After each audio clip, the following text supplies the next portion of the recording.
and get into the first segment, which is going to be about the 76ers. Let me just go ahead and pull up these.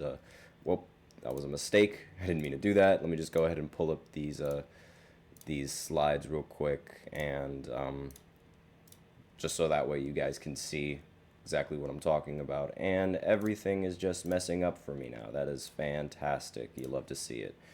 Apologize for that. But anyways, as I was saying, the 76ers, they were under investigation over the last few weeks. And big reason why they were under investigation was due to the inconsistencies on Joel Embiid and his injury status. If you guys don't remember, I covered this a few segments ago where Joel Embiid, it was said that Joel Embiid would not be eligible to play on opening night. Then out of nowhere, it was reported that he wouldn't be eligible to play in the next game. And then out of nowhere, it was reported that he was ineligible to play in the game after that. So it was very, very odd. It's very weird, right? And the next game, this tonight, is actually when Joel Embiid is expected to be eligible to play. But the NBA couldn't help but think that this news was rather odd, because he wasn't available against the Bucks, which is a pretty competent team, wasn't available against the Raptors, which I wouldn't say is a competent team, but they were going to play away and not in their home court. And then he wasn't eligible to play against the Pacers, another game that was away. But he was eligible to, and he was said to return against the Pistons at home, the worst team in the entirety of the Eastern Conference. And, obviously that's very fishy, because it's okay, why was Joel Embiid ruled out in all of these other games, but against the worst team in the NBA at home, he's totally fine for? That really does, it was super odd. And not only that, it was very inconsistent. So inconsistent that the NBA decided to conduct an investigation on the 76ers and their organization. So once they concluded their investigation, the NBA ended up fining the 76ers $100,000 for, quote, misrepresenting the health status of star center Joel Embiid. Now, Embiid, like I mentioned before, he was sidelined for the team's first few games with an alleged left knee condition, yet public comments from head coach Nick Nurse and president of basketball operations Daryl Morey did not accurately reflect his injury. While the NBA found that the Sixers' injury report did not violate any sort of player participation policy with Embiid's missed games, they determined that the statements about the injury were inconsistent with the league's transparency requirements. And because of that, the team ended up getting fined. Not just Embiid, the entire team ended up getting fined. And to be honest with you, this is like pocket change. Obviously, to people like us, people like me, and just normal people going about their everyday lives, this is a huge fine, and this is something that not many people will be able to pay directly on the spot, for obvious reasons. But this is a multi-billion-dollar company, a multi-billion-dollar organization, and fining them just $100,000 is really, really light. It's like pocket change to these guys. It's not like it's going to encourage them to want to play their players anymore, because it's not only that, but this is a message to the rest of the league. So it's okay, this is the fine if we inaccurately report on his injury. This is pocket change. They got this. They could pay it for themselves, honestly, and it would be fine. But and I don't think this is a good look for the NBA. If this was anybody else, if the commissioner was maybe David Stern, for example, I feel like this fine would have been in the millions, because again, this is a fine directed at the organization, not directed at a player.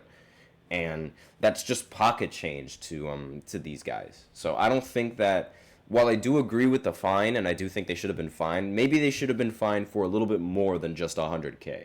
Even though that's a lot of money compared to what I have.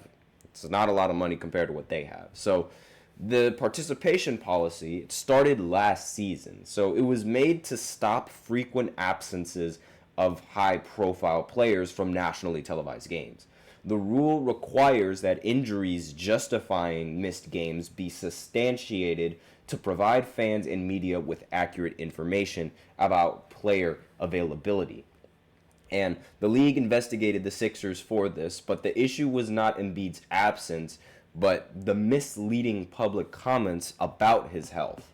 So they didn't necessarily, it was really just what they said in the press conferences that encouraged that they found something wrong as opposed to actually violating the player's policy, right?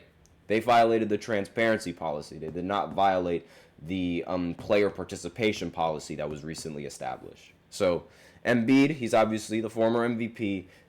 He's been vocal about his intention to no longer play in back-to-back games in order to preserve his health following another season-ending injury in last year's playoffs. And he expressed a commitment to managing his workload carefully. This continues a trend of NBA players prioritizing long-term health and playoff readiness over regular season wins. So while I understand the logic in not wanting to play in back-to-back games, I can't help but think that that is absolutely, like, that is Charmin Ultra Soft right there. Like, that is just, nobody should be even have this in their mindset. If you were to do this back in the day, back in like the early 2000s, people wouldn't, like, they wouldn't even stand for that. Nobody would stand for that. But given Joel Embiid's history and given the fact that he just always gets injured in the postseason, I think people would let this slide just a little bit. But I can't help but think just how incredibly soft this is. Now, his injury misrepresentation. So his recent knee issues align with his cautionary approach, but the NBA's investigation showed that the Sixers misrepresented the nature of his condition. And comments from Nurse and Morey indicated that Embiid was merely undergoing a ramp-up process without specific concerns about his knee, which the NBA found to be inaccurate, and that's where they issued this fine. And the fine emphasizes the NBA's stance on transparency. In a recent press conference, Nurse described Embiid as progressing well and actively involved in 5-on-5 practices, suggesting his absence was just part of an individual treatment plan. Morey's similar comments about Embiid's ramping up status contributed to the league's decision to penalize the 76ers for the inconsistency between their statements and Joel Embiid's actual health status. So it's just they didn't really align all that well. And this is really the problem when you're trying to protect one of your athletes from not just from scrutiny from a lot of the fans. Because let's face it, if there was a serious injury that they didn't tell anyone, like, it would have been a serious problem for the rest of the fans. And, like, again, I think this is just a problem anyway, just not enabling one of your star players to play in these games, because it's like, why are you doing that? And it's like, why? Like, really, it's so confusing to me, because it's like, huh? Like, why? Like, what on earth is that? Like, this just, no, that does not make, that is so, that would not fly. Imagine Shaq just sitting out in these, never playing back-to-back games. Like, imagine any sort of center back in the day. Like, it's so strange seeing somebody built like this, but still being so Charmin's ultra soft. I can't say anything else other than that, because it just does not make any sense to me. Like, he's expected to play later tonight, so we'll see if that holds up, or if he just ends up declaring that he's going to be out. I don't think that's going to happen, mainly because, you know, he's going to be playing at home and he's going to be playing against the Pistons. That should be an easy win for the 76ers, and especially for Joel Embiid. So we'll see sort of how that goes, and we'll see if he if there's an update on his status. But aside from that, we are out of time for this first segment, so now we'll go ahead and go into the second segment, where I talk about the Mavericks beating the Timberwolves in this matchup. You know, Luka Doncic going up against Anthony Edwards, a Western Conference Finals rematch. So we're going to talk about that right after this short break, so be sure to stay tuned. I feel like I'm losing my mind. Is everybody in the world blind? Please, Lord, give me a sign, a sign. I feel like I'm losing my mind. everybody in the world blind? Please, Lord, give me a sign, a sign. I wanna be the greatest. Everybody on the fake shit. I look around and feel like everybody is the fakest. I make this every day and I'm impatient, hoping one day I blow up from the basement. Statement, the top is so vacant. I don't hear shit that I think is amazing. Waiting for my day when I'm playing sold out shows for 1,000 faces. Hey, give me that crown, get in my way and to be put down. It ain't your place, all this my town. If I want that shit, then I'll get it right now.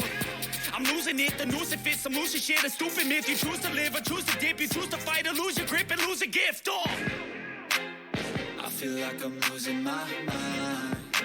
Is everybody in the world blind? Please, Lord, give me a sign, a sign. I feel like I'm losing my mind. Is everybody